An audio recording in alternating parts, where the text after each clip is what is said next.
अभी आप सुन रहे हैं सुमन मलंगिया एंटरटेनमेंट को। डीजे सुमन मलंगिया।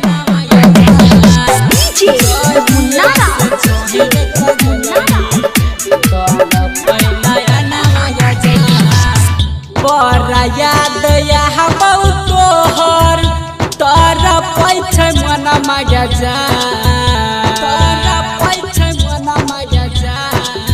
अभी आप सुन रहे हैं सुमन मलंगिया एंटरटेनमेंट के माध्यम से।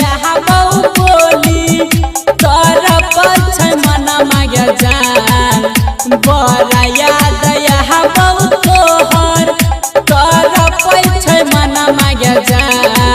जहिया से छोहर का गेलही तोरा सैलाया माया जा, जहिया से छोहर का गेलही तोरा पैलाया माया जा, जहिया से छोहर का गेलही। क्या नाम है आपका? सुमन मलंगिया। सुमन मलंगिया कहाँ घर है? खाए अजीपुर गांव मलंगिया मधुबनी। जहिया से छोहर का गेलही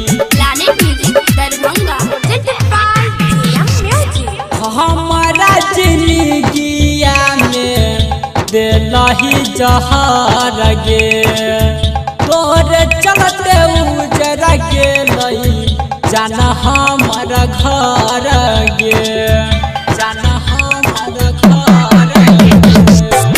हमारा जिंदगिया में दिलही जहर गे, तोरे चलते उजर गेलई जान हमर घर गे।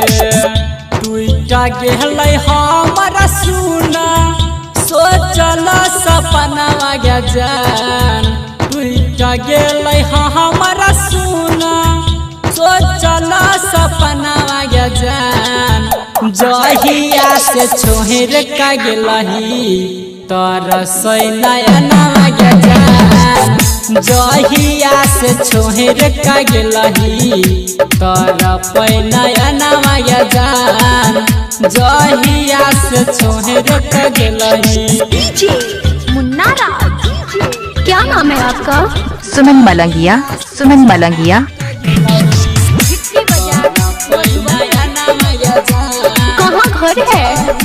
खाए अजीपुर गांव मलंगिया मधुबनी। तोरा बिना के पूछतोई अखिया के लोर के, देखन पे बगे सोना सूरज भोर के, सूरज भोर के। तोरा बिना के पूछतोई अखिया के लोर के, देखन पे बगे सोना सूरज भोर के।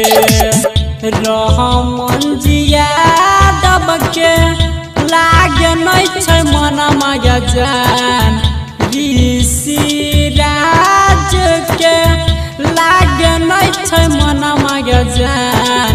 जहिया से छोहर का गेलही तोरा सैलाया माया जान, जहिया से छोहर का गेलही तोरा पैलाया माया जान। डीजे सुमन मलंगिया मधुबनी। मोबाइल नंबर 8882452308 है।